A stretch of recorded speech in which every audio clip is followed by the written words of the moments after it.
Well, hey there. You're listening to The Brief, an Alberta Better podcast series. I'm Brittany Brander, and in this series, my co-host, Scott Crockett, and I explore Alberta's big challenges, celebrate stories of growth, innovation, and prosperity, and discover bold ideas to make life better for Albertans. And welcome back to a brand new season of the show. We're so excited to have you along this journey. And we're kicking the season off with a quick look at the year ahead and what is on the minds of Albertans coming into 2022. And we're joined by Calgary pollster Janet Brown to dissect how Albertans are feeling about big issues like the economy, health and education, Alberta's place in the world, and we'll also talk a little bit about what lies ahead for the province over the next year.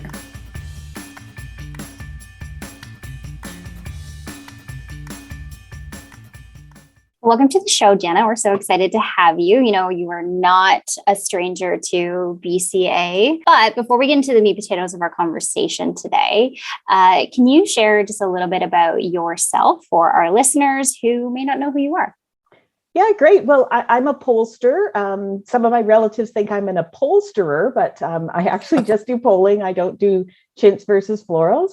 And my history in polling really goes back to the late 1980s. In university, I studied political science. And the part about political science I liked the best was the statistics. So when I left university, I got my first job at a polling company in 1988. It was a fascinating time to be entering the political realm because shortly after I started working at Goldfarb Consultants, it was the 1988 federal election. That was a free trade election. The Berlin Wall was coming down, Tiananmen Square, the 1990 Ontario election. So it was just really a fascinating time to be in politics. I also remember sort of the Charlottetown Accord, the Quebec referendum. The other significant thing that happened in my career, though, around that time was it was almost exactly 30 years ago to the day I started working at Environics in Toronto, and Michael Adams, the president, walked into my office and he said, "What do you know about Alberta?" And I said, "Nothing. Why?" And he said that, Environics had just won something called the Alberta Tracking Project. Don Getty was still premier. The wisdom was that the Conservatives were never getting reelected in Alberta. So since this tracking project is not even going to have a second wave, let's give it to the new girl. So that project that was just meant to keep me busy as the new girl 30 years ago defined the rest of my career. And so for many years, I was traveling back and forth from Toronto, working primarily on Alberta political stuff. In 2000, I decided to make Alberta my home. About 12 years ago, I started writing a political tracking report with Paul McLaughlin, who's a journalist in the Press Gallery, called The Wild Ride. And that sort of brings me to where I am today. I focus primarily on Alberta and Alberta politics, and we call our report The Wild Ride. And every year, Alberta politics lives up to the name of our report. The Wild Ride. Well, Janet, thank you for that little intro on your backstory. I love the anecdote about 30 years ago. What do you know about Alberta? Almost nothing. Because today, I think it's fair to say that nobody knows what's happening in the values and attitudes of Albertans better than you do. And so that's why we were excited to book you for what is the first Alberta Better podcast of the year. We have a bunch that we want to talk to you about today, but in general, we want to ask you what's on the minds of Albertans at the moment. And the reason is because so many of the listeners of this podcast, or whether they're planning policy or planning business strategy or planning communications, I think it's nice to know that you're kind of going to be on side or what would be off side with sort of what matters to Albertans. So every new year feels like a reset. In many ways, this one feels like more of a reset than most, but also more of the same because we're still in the COVID period. So why don't we start with that broad question? What, as we come out of 2021 and into 2022, what is on the minds of Albertans? What are their key priorities? Albertans have so much on their mind right now. When I give presentations, I have this graph I like to show people. I ask, what's the most important issue facing Alberta today? We ask it as an open-ended question at the beginning of a lot of our surveys. And when I reveal the graph, I'll say, when I asked this question in 2015, when Alberta elected a majority NDP government, Albertans told me that health and education were their number one concerns. And it kind of makes sense that they elected an NDP government at that time. In 2019, when I asked that question, Albertans were almost singularly focused on jobs, the economy, and pipelines. That was the slogan of the UCP. Not a surprise that they won a majority government. Fast forward to today, and the list is very, very complicated. Albertans are still as concerned about the economy as they were before, but because of COVID, because of kids out of school for so long, there's real growing concern about health and education. So that's what's, I think, really dynamic about what's going on in Alberta politics right now is you just can't say we're worried about one thing. The stress of these last couple of years is because everything's at play right now. Everything is a burden on the minds of Albertans right now. Yeah, so it's a bit of everything. Hey, it's not a singular one or two issues. All of the above, check. A lot of our work at the Business Council obviously focuses on the economic side of things. So maybe we should start there. Give me a sense of how Albertans are feeling about the economy these days, about their own finances. Where are they thinking as they're starting 2022? How comfortable are they? Yeah, well, there's some interesting patterns there because on the one hand, we're seeing that people are actually feeling more secure about their own financial situation. There is a small number of Albertans who are being left behind, and we have to be very conscious of what's going on with them and how to help them through this very difficult time. But for the majority of Albertans, they're traveling less, they're not commuting to work, they're spending less on clothes, they're spending less on daycare. And actually, a lot of people are finding their own personal financial situation to be more comfortable than it was a couple of years ago. So, personally, they're feeling okay. But when you ask them to look at the broader economy, how they're feeling about their own situation is not translating to the broader economy. So they are very concerned about, where things are headed. Concern peaked in October when we were in the middle of the fourth wave. Concern was coming down when I was last in the field at the end of the year, but with this potential for a fifth Omicron wave, who knows what our next set of data is going to look like. But that's one of the things that's interesting right now is there's this big decoupling between, how people are feeling about their own household situation versus how they're feeling about the economy in general. And this is going to be a big challenge for Jason Kenney, who'd like to get people focused on the economy. But, if they're not seeing sort of a connection between their own household and the greater economy, that's going to be a challenge for politicians going forward.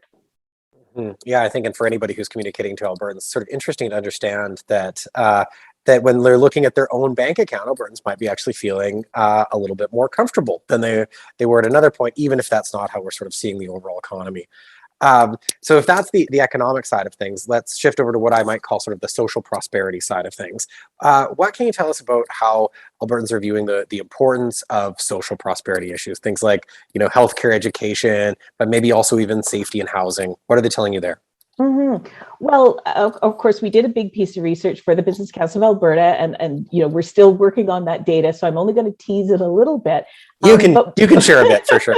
but one of the things we did is we asked people about their priorities, and we gave them a long list of things. And it wasn't surprising to us at all to see that people are think an important goal is to stimulate the economy, to diversify the economy and that sort of thing. But actually, the two single most important priorities for Albertans right now are making sure we have a strong healthcare system and a strong education system going into the future. And and that to the point I made before, right now we're concerned about everything. So, as we come out of this pandemic, as we're so concerned about, regrowing the Alberta economy and getting things back on track, we can't forget that our social programs are as important to Albertans as our economic prosperity. One of the other questions I wanted to ask you is there's this narrative that I certainly hear out there that there's a distinct difference in opinions between rural Alberta and urban Alberta, to the point of some people saying, there are almost two Albertas.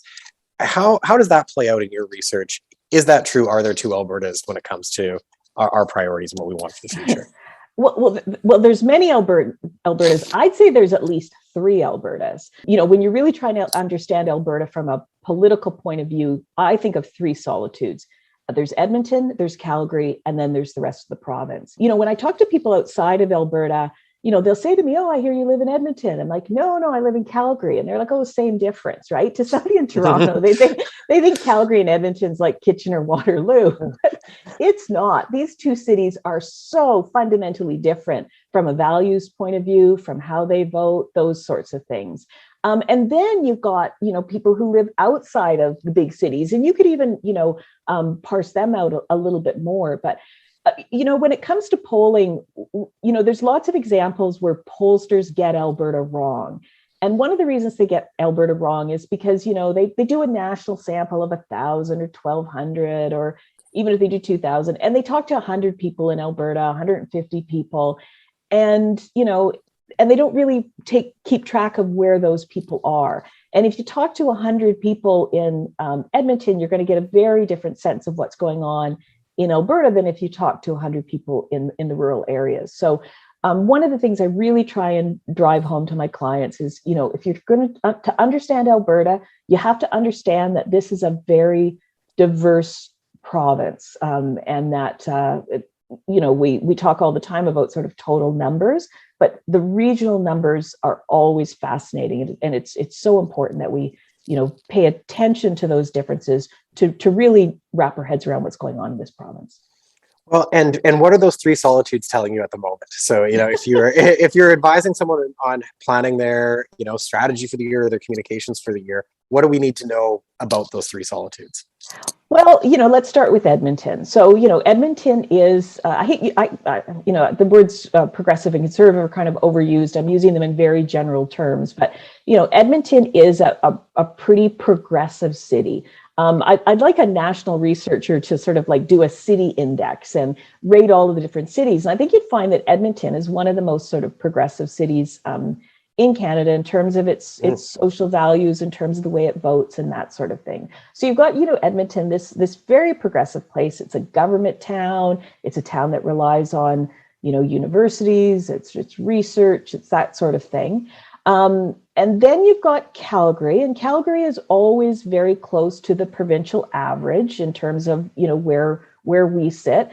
Attitudes are a little more conservative in Calgary, but we're still a big city and we still have those sort of big city values. And then the rest of the province is sort of, I think, more stereotypical of Alberta, more focused on, more attracted to sort of right-wing politics and more conservative social values. Transitioning to one of the other themes that I wanted to talk to you about is sort of Alberta's place in Canada and how we're seen by other Canadians. What can you tell us about that? Are Albertans satisfied with how we're viewed by other Canadians? I certainly get the sense that we're preoccupied to some extent by how others see us and dissatisfied about it. But yeah, what can you tell us there? Well, a bit of a story there. So I was working on the Define the Decade research for the Business Council of Alberta, which will be coming out later this quarter. Also, at the end of last year, I put together this citizens panel for CBC Calgary and CBC Edmonton. And, we were doing some qualitative research with those folks.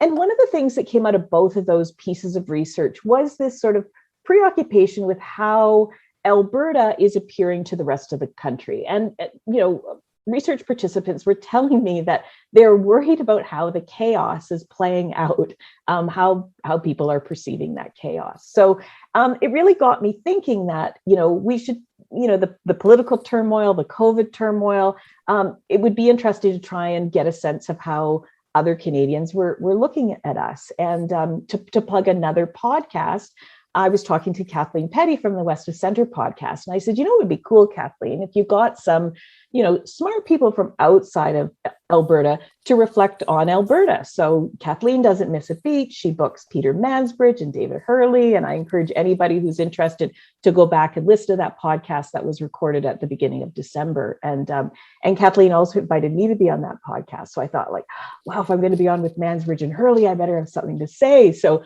I reached out to another friend, John Wright from Maru Public Opinion, someone I worked with 30 years ago. And we put our heads together and we asked a set of questions. We called it the Alberta Brand Poll.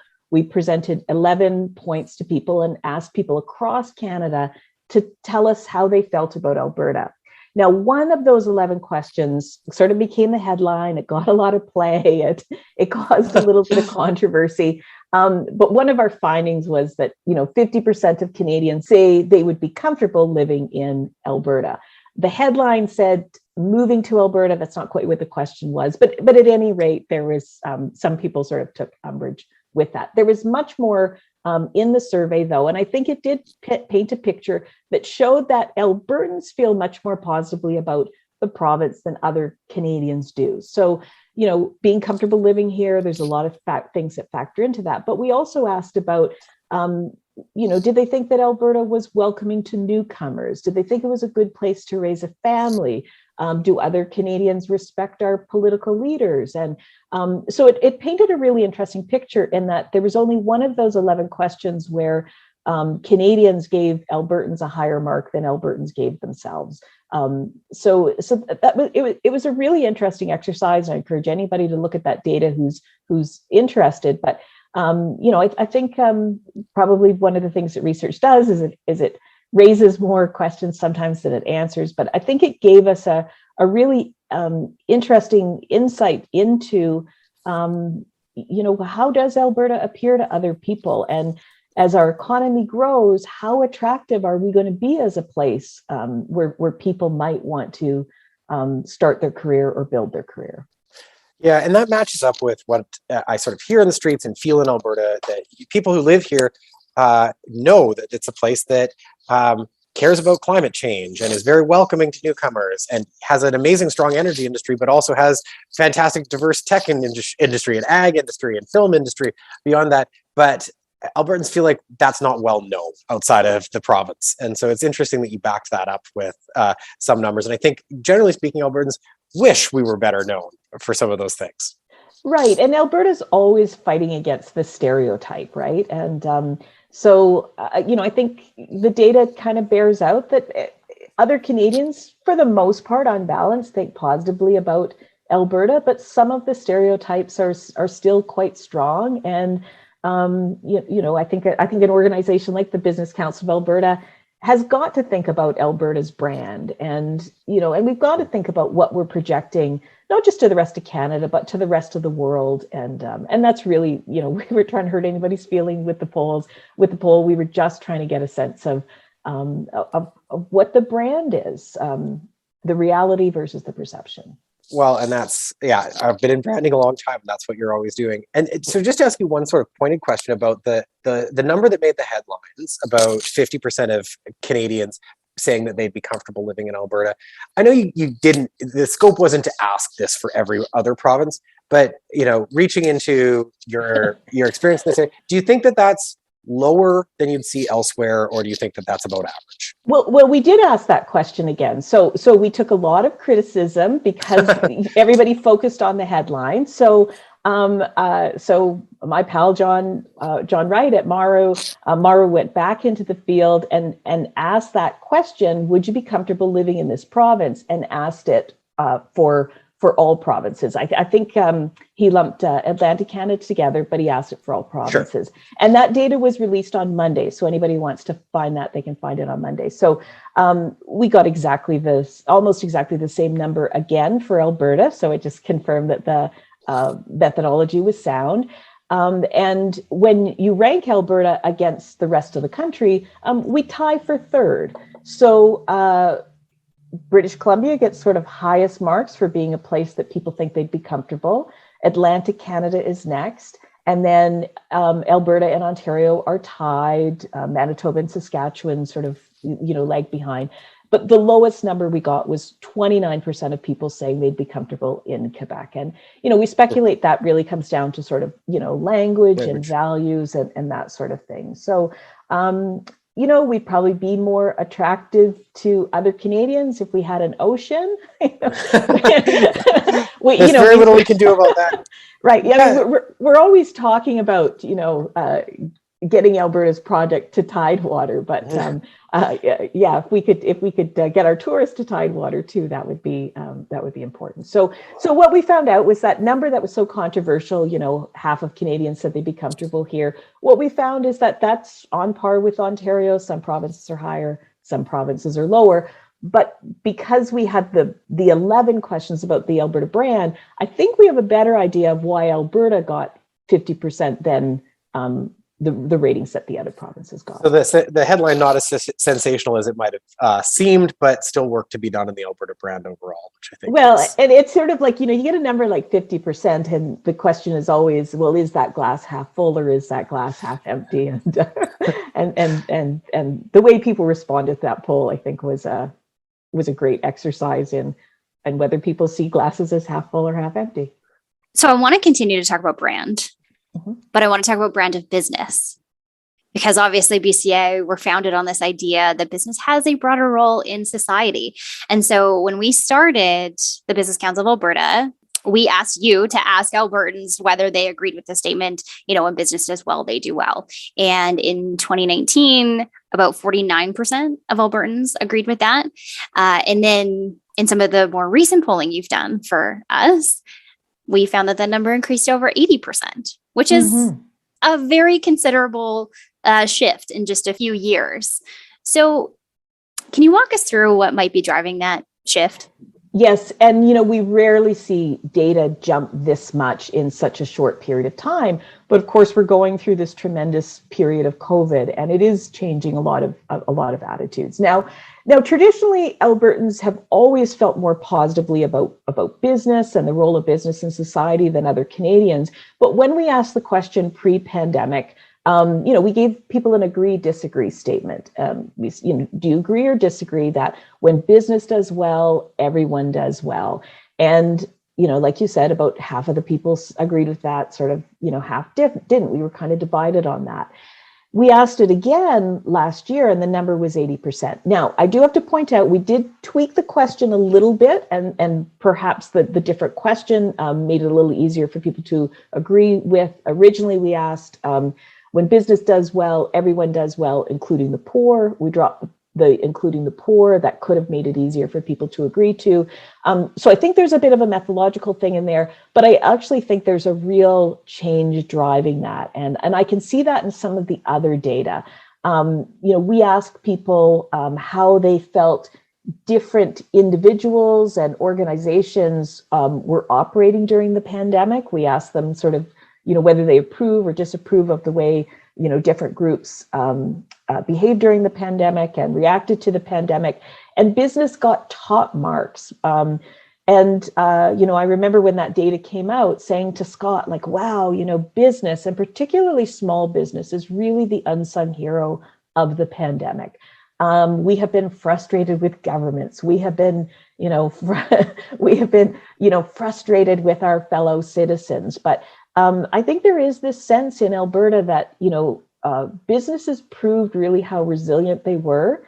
They proved that they cared about their employees. A lot of people were worried about their employment, worried about whether their employers were going to be able to keep them on. But employers worked really hard to, maintain their workforce, to businesses just did so much for their employees and for their customers and for their clients. And, and I think the thing that maybe surprised a lot of people were to see businesses put their employees and their customers ahead of their profits. And it really gave business the opportunity to prove that it's a meaningful part of society. It's a positive part of society. And then also, we asked another question in the pandemic. We said, thinking ahead to when we get to recovery, should that recovery be led by government, be led by business, or a combination of both? And overwhelmingly, 80% said a combination of both. In a way that's not surprising, but it was also nice to have that number, because I think it's good for the Business Council of Alberta to take that forward and just say, look, business needs to be at the table here. It can't be a top-down solution.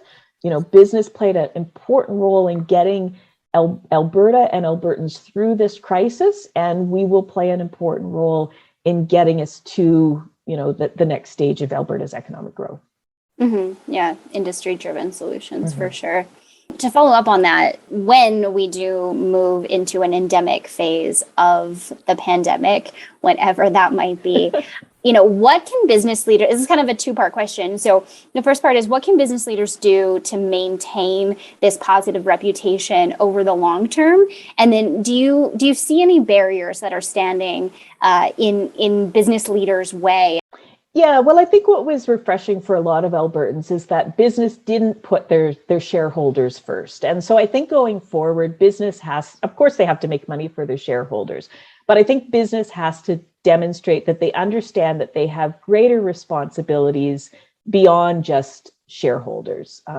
And they need to sort of continue to act that way. Now, there was some negative news out just the other day about the number of businesses that got the wage subsidy and then ended up paying their executive, exorbitant bonuses. Those kind of news stories are not going to make Albertans feel good about business.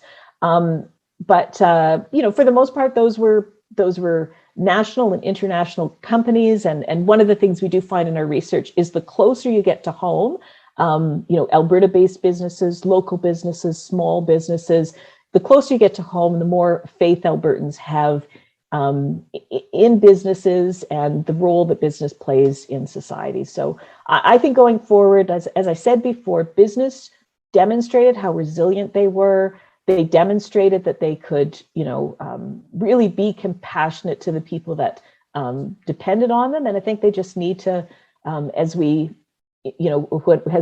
hopefully get to the endemic phase sooner rather than later, I think they just have to continue to show that they understand they play a bigger role in society apart from just, providing a big dividend to their shareholders. Yeah, I've heard this term stakeholder capitalism. Businesses make money, but also take care of the communities and the environment and the employees. A broader basket of who you're responsible to in society. Yes, absolutely, stakeholders. Yes, make lots of money, but and I think it's very Albertan and generally very sort of Canadian that businesses have been thinking this way for a long time. But what you're sharing with us today, it's sort of validating that concept of embracing the broader role of business in society can pay dividends if you do it. Well, and historically, shareholder and stakeholder have almost been synonyms, right? But I think maybe business has to realize that the term stakeholders is a lot broader than just people who have shares, mm-hmm. right? It's the people you serve, it's the people you employ, it's the it's the roads that you communities you operate in, the communities you operate in. It's all of those things. Right. So, Janet, as we close this episode, is there one idea or one insight that you want to leave our listeners with? Well, I feel like I'm going to tease the Define the Decade survey. So there's so much good stuff coming. So I'm just going to tease this one little bit. But if the project did anything, it was just to try and define what prosperity is. And I think the stereotype of Alberta is that we're just, we're all very financially focused. I know when I moved here from Toronto, people were like, why would you move to a place where all people care about is money, right? My friends in downtown Toronto were saying this to me. But I think really what the research showed us was that when Albertans use the word prosperity, it means so much more than just money. It's social prosperity, it's environmental prosperity, it's business prosperity. And so that's what I'm really excited about this project is that Albertans have a broad cross-section of concerns. And, we are trying to build a stronger economy, but we're also trying to build a stronger society. And mm-hmm. That's really what came through for me when we were doing this research exercise. Mm-hmm. Fantastic. What a perfect note to leave it on, because, if, as I said off the top, or we said off the top, the goal that we were trying to get to today was if you're planning strategies for 2022 and you want to be on side with Albertans, how can you do that? And I think, you've given it to us there and teased some of what's coming, but Albertans want prosperity. And yes, that definitely means economic and financial prosperity, but it means more also. And so if you want to be on side with Albertans, that's what you have to do. Well, thanks, Janet, so much for joining us on the show. Very grateful to have you kick us off this season. Thank you so much. Well, thank you for joining us for this episode of The Brief, an Alberta Better podcast series. This podcast is a production of the Business Council of Alberta. You can learn more about us at businesscouncilab.com. And we'd love to connect with you on social media, so give us a follow at BizCouncilAB on Twitter, Facebook, and LinkedIn. And if you liked this episode and want to support our message of shared prosperity for all, please be sure to head over to Apple Podcasts, Spotify, or wherever else you get your podcasts to subscribe, rate the show, and give us a quick review. New episodes drop every other Tuesday. Thanks for listening. We'll see you next time.